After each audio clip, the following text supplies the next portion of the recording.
Gracias. ¿Ahí me escuchan? Sí, Sí, sí se ve bien la pantalla. sí, todo bueno, a mí me parece bien. Muy bien. Entonces, como menciona Miguel, voy a hablarles un poco sobre el trabajo que he estado haciendo recientemente, mm, ligeramente también en la dirección que vayan Máximo sobre cómo podemos probar teorías de gravedad utilizando las observaciones más recientes que están saliendo ahora o que van a salir en el futuro. Entonces, antes de entrar de lleno a lo que sería gravedad modificada o teorías alternativas de gravedad, creo que es conveniente hablar de cuál es la teoría que queremos modificar, ¿no? Es la teoría que conocemos como relatividad general o como teoría de Einstein-Hilbert, que esencialmente nos dice que la materia deforma el espacio y de hecho la materia, el movimiento de la materia genera una dinámica en el espacio-tiempo, en la geometría.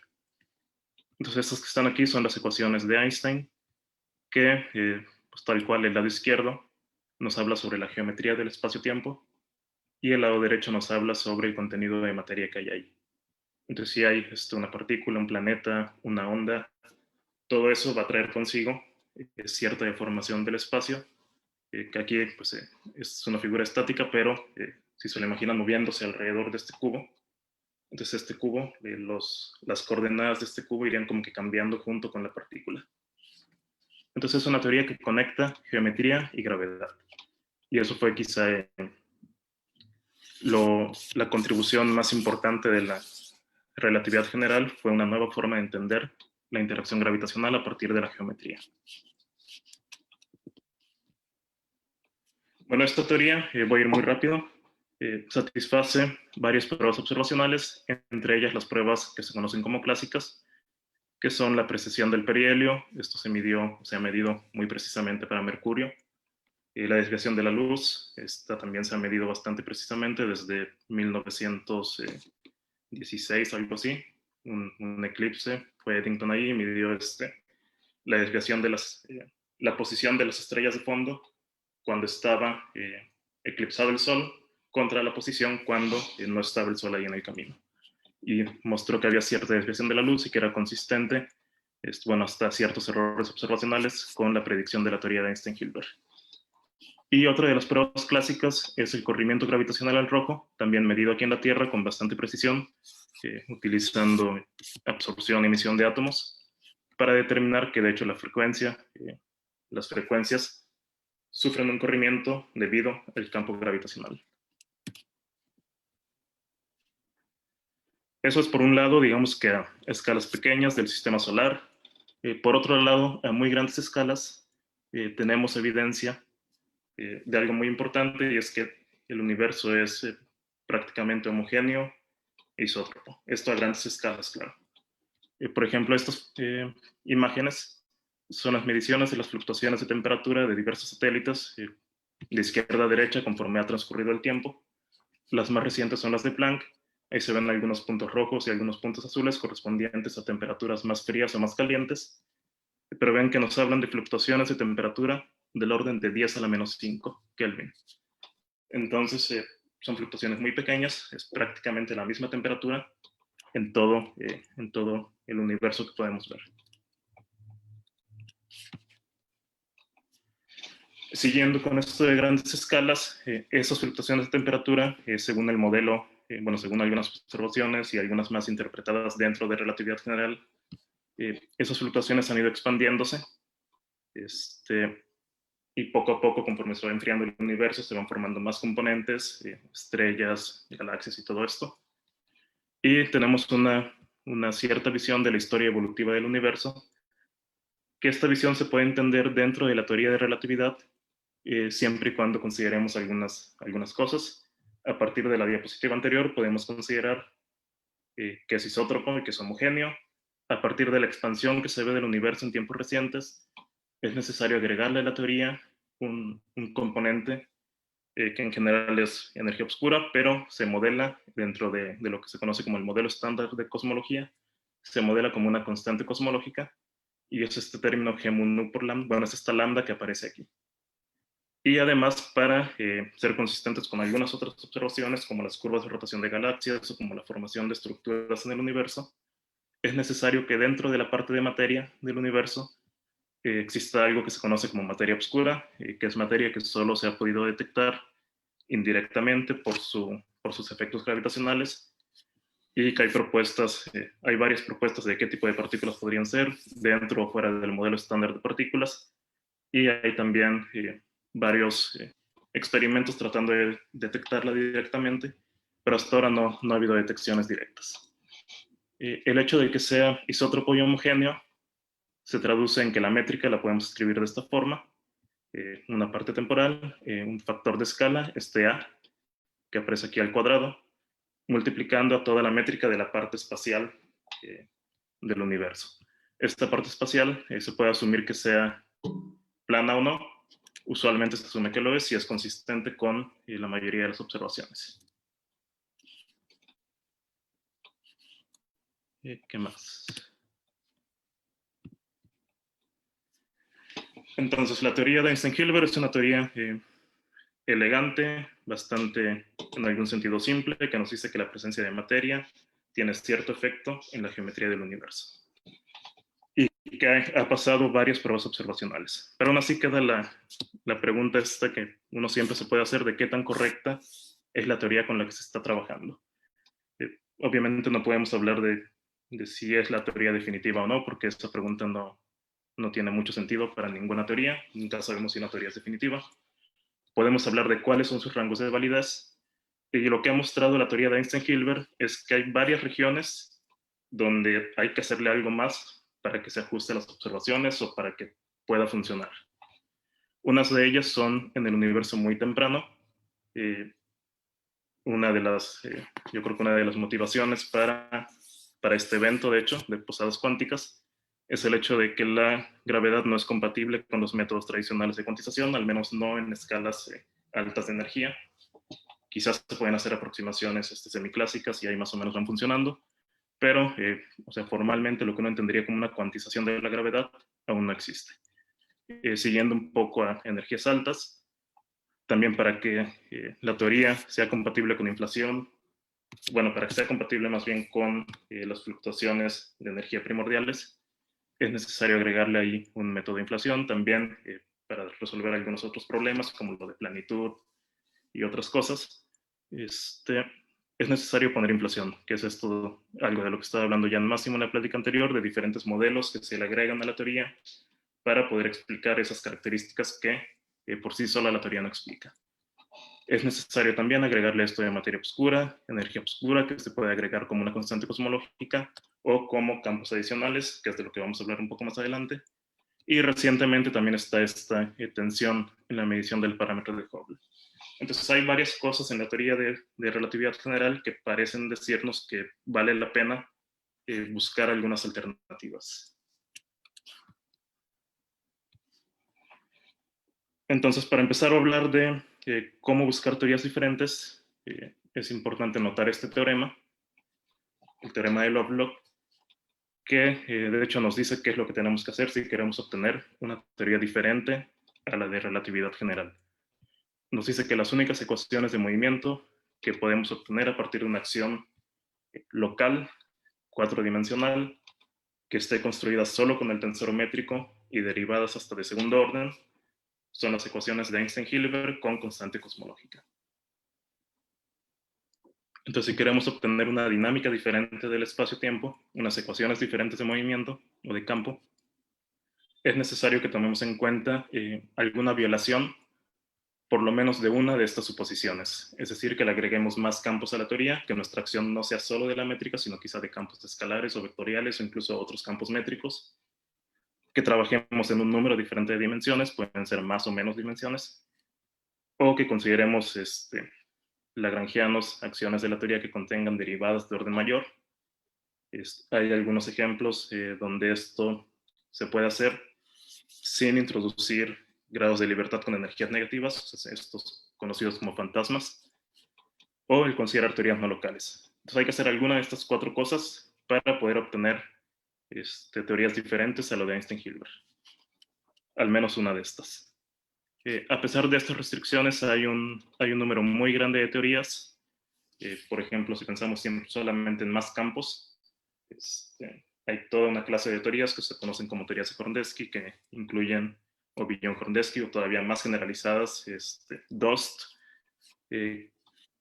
incluyen 5 funciones libres, y en términos de esas funciones libres uno puede construir muchas posibles evoluciones del universo, y eso solo con campos escalares. Podemos pensar también en campos vectoriales o en otras cosas. Si consideramos derivadas de orden mayor, podríamos hacer teorías tipo FDR o F de otras contracciones de los tensoros de curvatura. Entonces, a pesar de estas restricciones, hay muchísimas posibilidades para modificar la teoría de gravedad.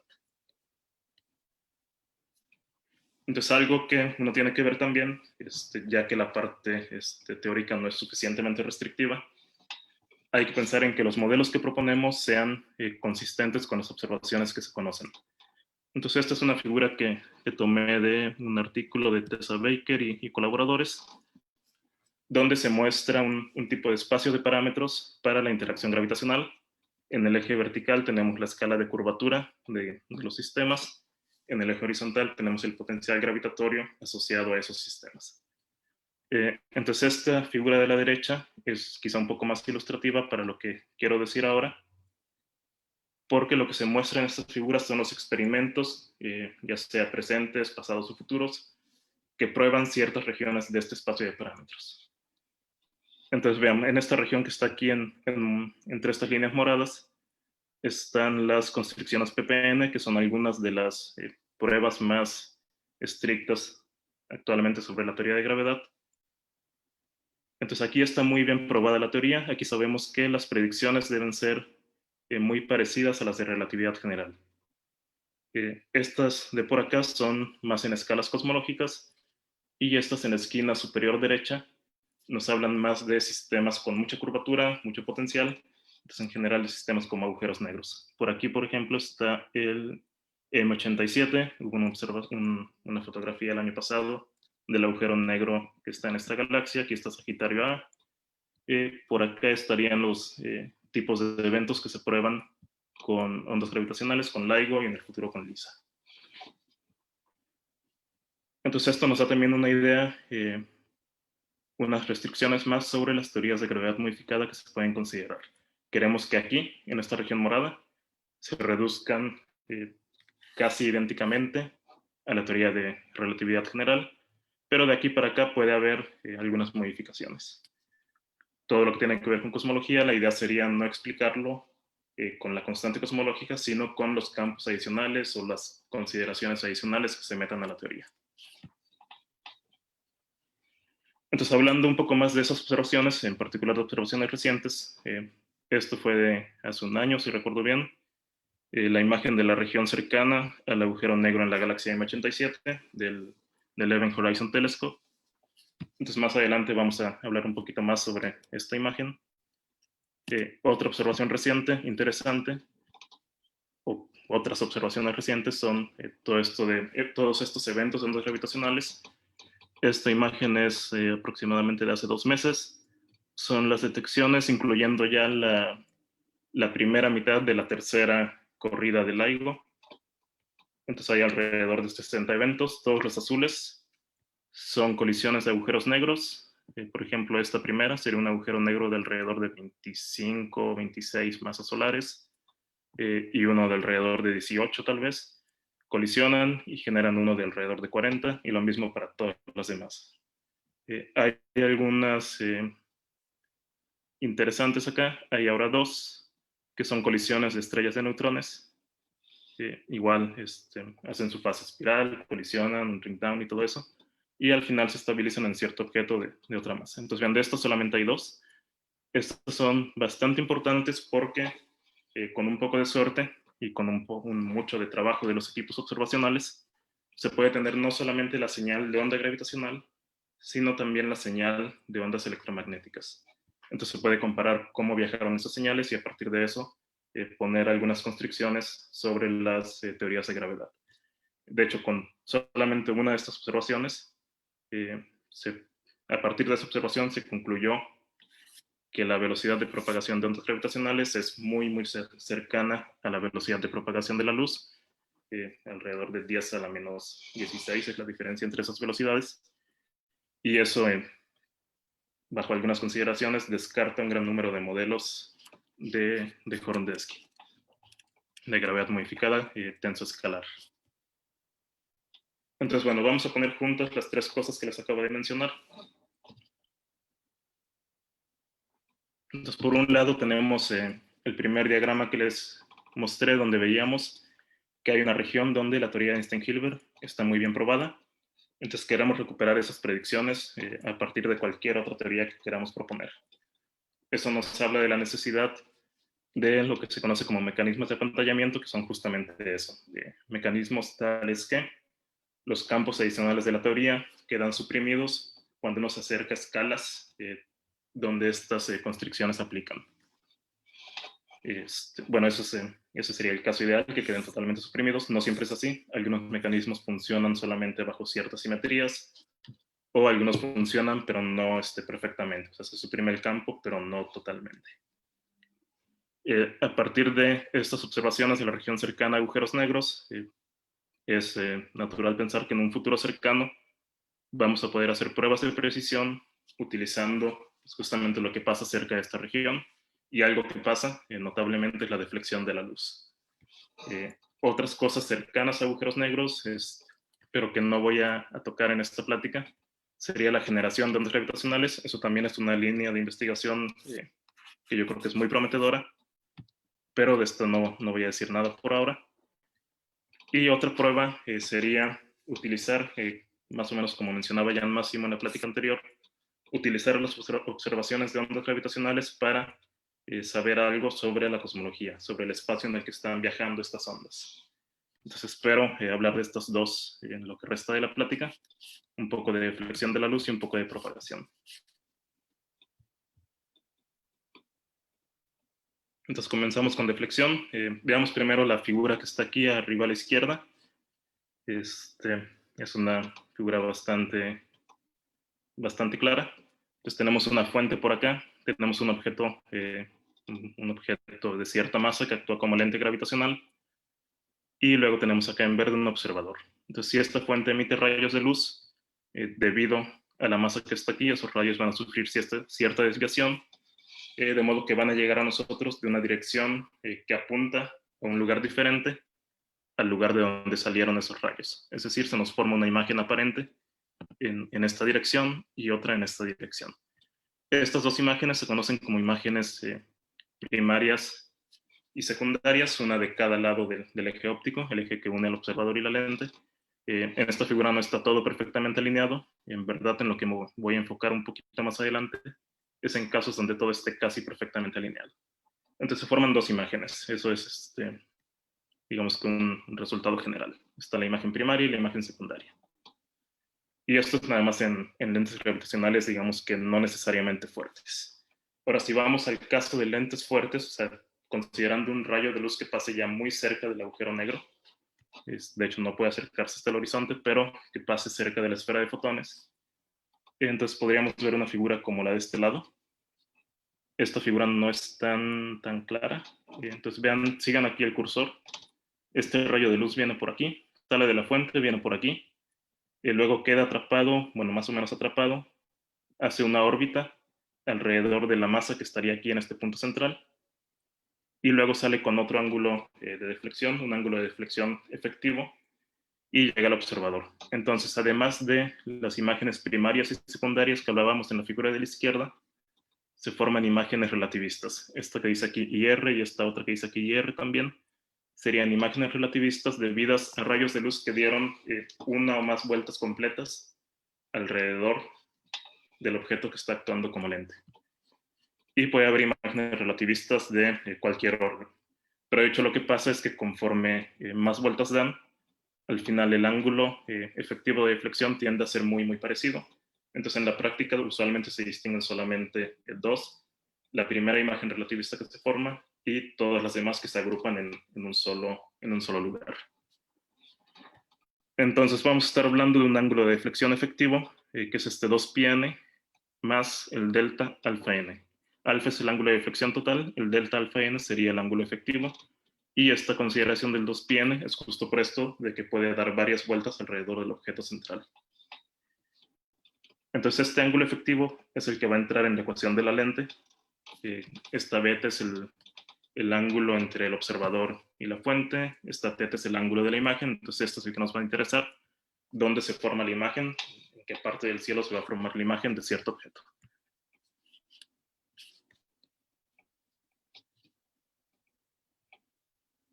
Entonces esa sería como que la geometría del problema, bueno, el setup. Queremos ver ahora cómo calcular ese ángulo de deflexión a partir de la teoría que tengamos. Entonces quedamos que la teoría es esencialmente geometría. Vamos a considerarnos en una geometría, vamos a centrarnos en una geometría que sea esféricamente simétrica, algo de esta forma. Y una Javier, manera de calcular... ¿Sí? perdona, interrumpa. ¿Puedo hacerte una pregunta Claro. respecto al ángulo de flexión? Sí. ¿Sabes? En algunas teorías que tienen de gravedad modificado, que tienen derivadas superiores, aparece algo que es el rainbow gravitacional, que es que el fotón, en la relatividad general, cuando haces el scattering, digamos, el ángulo de flexión no depende de la energía del fotón o la longitud de onda. Sí. Entonces, si haces como un tratamiento semicuántico, lo que sale que en esas teorías sí depende de ello, sí depende de la longitud de onda del fotón. Entonces tendrías como un efecto arcoíris. Sí. Algo que no se ha utilizado, digamos, algo que se ha utilizado para constringir la masa del fotón en este tipo de teorías, etcétera. Pero se usan para eso, utilizan el ángulo de flexión del Sol, que está, como bien dijiste, que está bien medido. Ahora, cuando tú lo aplicas en estas ideas, digamos, en anillos de Einstein o lentes gravitacionales, no lo tendrías tan constringido y pudieras entonces ocurrir algo así y sí cambiaría las ecuaciones, ¿no? Probablemente sí. En los tipos de teorías que hemos manejado hasta ahora no hemos encontrado eso. Pero sí sería interesante buscar algún modelo en el que pueda pasar eso y podamos poner también límites o predicciones para ese efecto que mencionas. Que sí, es muy interesante también. Vale, gracias. Bueno, entonces queremos calcular trayectorias de la luz. Eso se puede hacer ya sea mediante geodésicas o tomando nada más estas tres ecuaciones, es suficiente. Una se expresan las cantidades conservadas que hay en este espacio-tiempo en términos de un vector de Killing. Hay más de estos dos que estoy poniendo aquí, pero en particular estos, el temporal y el angular, están relacionados con la energía total y el momento angular. Y sabemos que para trayectorias tipo luz, entonces la cuadrivelocidad satisface esta última ecuación. Entonces, a partir de aquí, se pueden hacer algunas manipulaciones y se encuentra que el ángulo de deflexión de una trayectoria de luz está dado por esta expresión de aquí abajo. Entonces, esta expresión probablemente muchos de ustedes la han tratado en el caso de Schwarzschild en un límite de campo débil y se llega al resultado conocido de deflexión de la luz en campo débil. Sin embargo, conforme, bueno, el x0 que aparece aquí es la distancia más cercana de aproximación del rayo de luz al objeto masivo que está causando el efecto de lente, y conforme esta distancia cercana de aproximación se vuelve más pegada al hoyo negro, entonces este ángulo de deflexión comienza a crecer. En algún momento es igual a 2π, es decir, que ya se genera una vuelta completa alrededor de ese cuerpo masivo y sigue creciendo y en algún momento de hecho diverge. Entonces esta integral, conforme x0 tiende a lo que se conoce como la esfera de fotones, es decir, donde se dan estas órbitas circulares de fotones, esta integral se vuelve divergente y es un poco complicado tratarla. Sin embargo, hay una aproximación para manejar analíticamente esa divergencia. Esa aproximación es debida a Bosa en este paper de aquí, que lo que hace es calcularlo en una tipo serie de Taylor cerca de la esfera de fotones, y resulta que está caracterizado, que alfa, el ángulo de deflexión, está caracterizado por dos constantes, C1 y C2, que se calculan solamente a partir de la métrica. Y otras cosas que necesitamos, el parámetro de impacto es un dato de entrada. Nosotros decimos cuál fue el parámetro de impacto, calculamos estas constantes con el espacio que tengamos y nos da como resultado un ángulo de deflexión. Entonces esto se ha utilizado para varias soluciones de agujero negro que se conocen de manera analítica. Algo que hasta donde vimos no se había hecho es aplicar esto, pero para soluciones que no se conozcan analíticamente, sino solo numéricamente.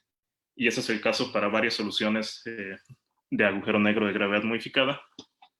Entonces algo que hicimos fue aplicar este método, una combinación del método aproximado y el método analítico, para tratar un ejemplo que fue un agujero negro en una teoría de Villon-Frondeschi. Es un agujero negro que estas son las soluciones asintóticas, es más o menos como Schwarzschild, pero cerca del horizonte no se conocen soluciones analíticas, solamente numéricas.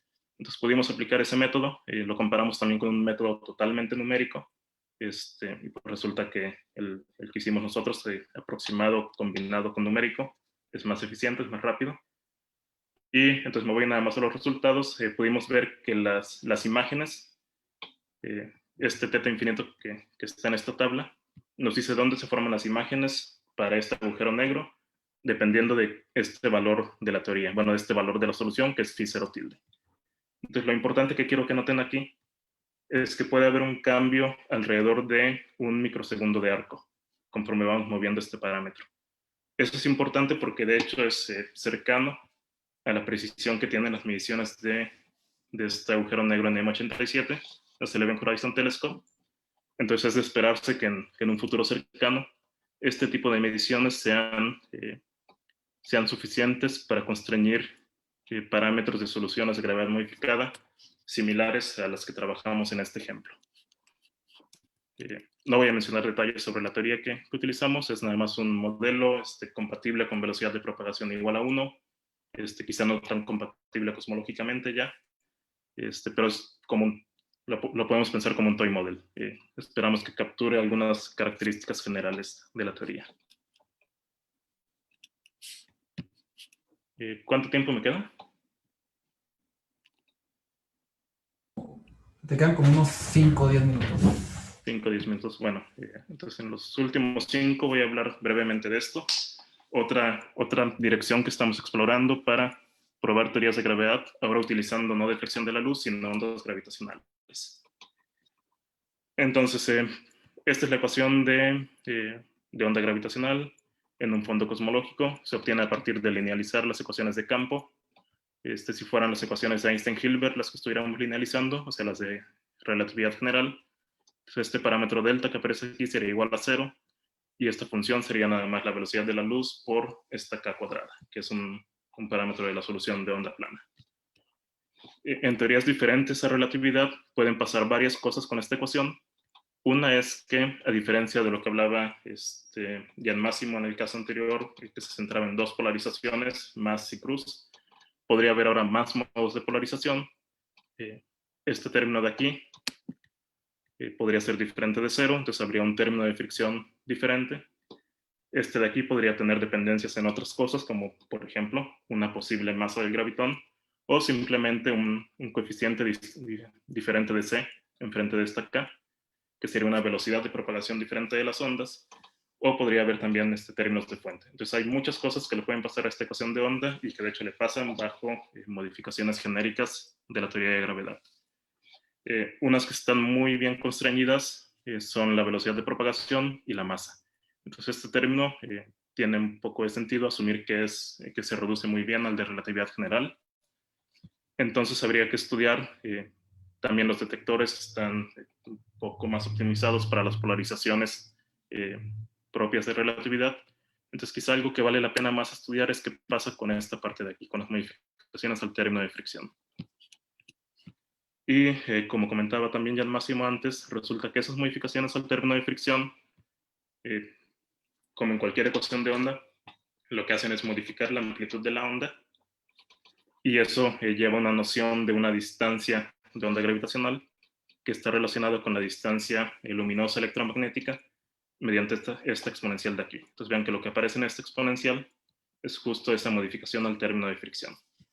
Entonces, dado algún modelo de gravedad, podemos calcular explícitamente cómo es ese término de fricción para ese modelo, meterlo aquí y ver cómo sería la distancia de onda gravitacional. Evidentemente, hacer eso modelo por modelo no va a ser tan eficiente. Entonces, algo que se ha estado haciendo recientemente es proponer parametrizaciones que traten de capturar efectos o que traten de capturar el comportamiento de diferentes teorías de gravedad. Este es un ejemplo, el más sencillo, que se conoce como la de vainilla. es dos parámetros, este n y este G0. Quizá la propiedad importante que hay que notar acá es que conforme el redshift Z se vuelve muy grande, esta modificación, bueno, este término de fricción, esta modificación al término de fricción tiende a cero. Entonces esto nos habla simplemente de que estamos pensando en modelos que a redshifts grandes, o sea, muy en el pasado, no generen efectos notables y solamente en la etapa de aceleración del universo generan efectos que se puedan ver mediante esta modificación de delta. Hay otras parametrizaciones un poco diferentes. Esta de vainilla, esta es una gráfica tomada de este artículo de Lisa. Vean que, de hecho, no ajusta muy bien.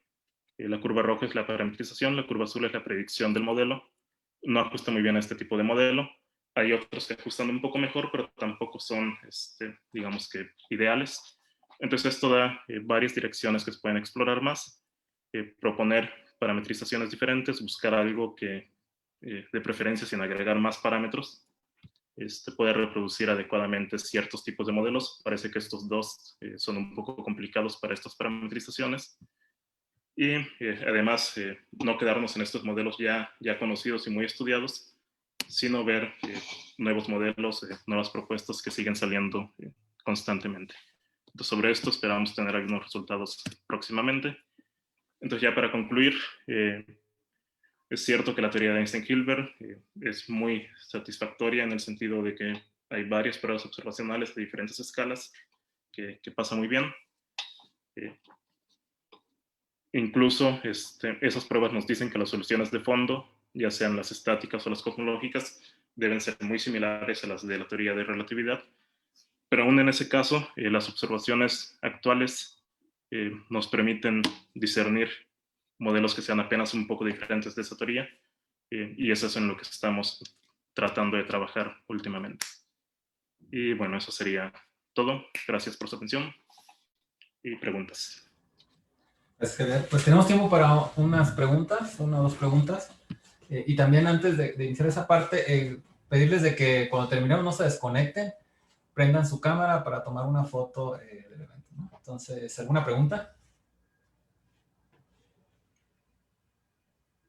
Yo tengo una. Sí, adelante, Máximo. Javier, nos hablaste de flexión de la luz. ¿Hay lensing también para ondas gravitacionales? Digamos, para poner junta la primera y segunda parte de la charla. O sea, en gravedad modificada, ¿el lensing se cambia o no? Y para ondas gravitacionales. Ok, bueno, el lensing sería simplemente estudiar las geodésicas de esta onda. Y si la solución de fondo cambia, entonces sí es de esperarse también que haya efectos diferentes en gravedad modificada. Sí, he visto algunos papers que lo comienzan a estudiar, entonces sí es otra dirección interesante. Ah, ok. Ok, gracias. Pero no, ok, gracias. Tenemos pregunta de Julio Alberto. Adelante. Sí, gracias. Una pregunta un poquito especulativa. Sí. Sería acerca de estas teorías de vector Galileans o generalized Broca. ¿Crees que considerando que el grado longitudinal pues prácticamente puede reproducir o se tiene que reducir a Jordansky, tus métodos se apliquen o se puedan hacer predicciones sobre estas teorías con tus métodos? Sí, totalmente. El caso que utilizamos como ejemplo lo seleccionamos simplemente porque es el que no conocíamos soluciones analíticas, solamente numéricas. En los otros tenemos algunas soluciones analíticas y, de hecho, en los modelos que más he trabajado, la solución analítica resulta ser exactamente Schwarzschild. Entonces, ahí como que no me interesaba tanto. Las otras soluciones ya las tenía a la mano, entonces nada más por eso agarramos ese caso. Pero sí vimos que el método es bastante bueno. De hecho, no solamente cerca de la esfera de fotones, sino también lejos. Se puede combinar con otro tipo de aproximación y se reproduce muy bien el ángulo de flexión a cualquier distancia de aproximación.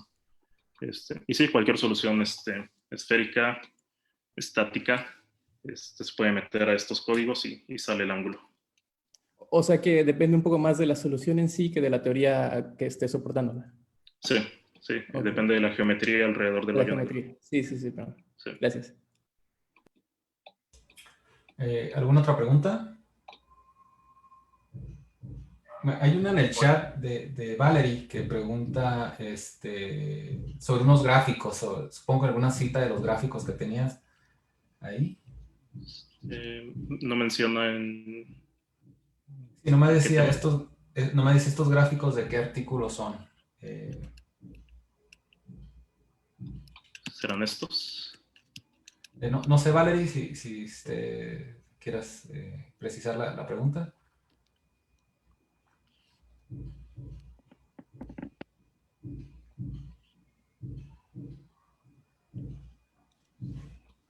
Mientras puedo aprovechar y hacer otra pregunta, Javier. Sí, claro, Manuel. Ok. A ver, ya esto es, digamos, un poco más buscando el debate. Sabes que casi todas estas teorías siempre las ecuaciones del campo se obtienen a partir del formalismo métrico. Es decir, se toma que la conexión es dependiente de la métrica. Pero Sí. en estas teorías de gravedad modificada, cuando tú haces el formalismo de Palatini, que la conexión y la métrica son diferentes, no pasa como en la relatividad general, que digamos que son autoconsistentes ambas metodologías. Sí. Dan física diferente. Y entonces, no sé, ¿qué opinión tienes tú respecto a eso? Solo para debatir, por decirlo de alguna manera. Pues sí, esas teorías entrarían un poco dentro de esto de, en algún sentido, de agregar más campos y considerar la conexión como un campo diferente. Y si resulta que en relatividad pues son equivalentes los dos formalismos, más allá de relatividad dan resultados diferentes y pues yo creo que es algo que se tiene que estudiar y verificar cada uno de los casos, ¿no? O sea, no veo nada a priori en contra de esas aproximaciones. Sí, pero lo que me refería en el sentido es de que digamos, si lo correcto sería que la conexión y las métricas son independientes, entonces muchas de las interpretaciones que estamos haciendo de la gravedad modificada no es correcta, porque estamos yéndonos, digamos, con el formalismo métrico nada más. Digo, solo estaba comentando. No, bueno, sí hay también varios estudios en el formalismo tipo Palatini. Entonces yo creo que sí se está abordando esa dirección también. Vale, gracias. Julio Alberto, quedó tu mano levantada. ¿Tienes otra pregunta? No, gracias, perdón. Ok. Bueno, pues se nos ha terminado el tiempo. Les agradecería que prendieran su cámara para tomar la foto y pedirle a Jesús que una vez que se conecte, que se pongan todos, que la tomen. Cierto. Ok, todos la aprendan, por favor.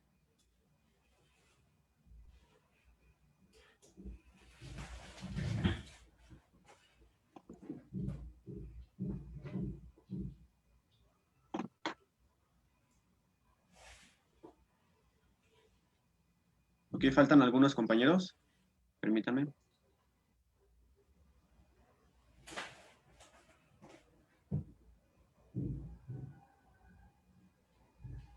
Bueno, entonces, Listo, ya estamos todos. ¿Ya estamos todos? Entonces, adelante. Vale. Permítame. Ok, ya iniciamos. 1, 2, 3.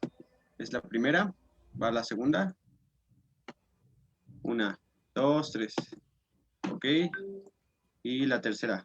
1, 2, 3. Listo. Muchas gracias. Gracias. Bueno, pues solo agradecer a Javier de nuevo por su charla y bueno, y al Máximo por esta sesión en la mañana. Pues terminaríamos por la mañana de hoy, ahorita. Y recuerden que se retoma a las 4 de la tarde con la charla de Ivonne Zavala. Entonces los esperamos más tarde. Y pues de nuevo, gracias por conectarse y hasta luego. No sé si Oscar tengas algún aviso o algo que dar. No, nada más, muchas gracias otra vez a los ponentes, a Jan Máximo y a Javier. Y ojalá que dentro de un año podamos darles sus bolsitas de dulces. Gracias, y a Tole también. Hasta pronto, muchas gracias. Hasta luego. Hasta pronto.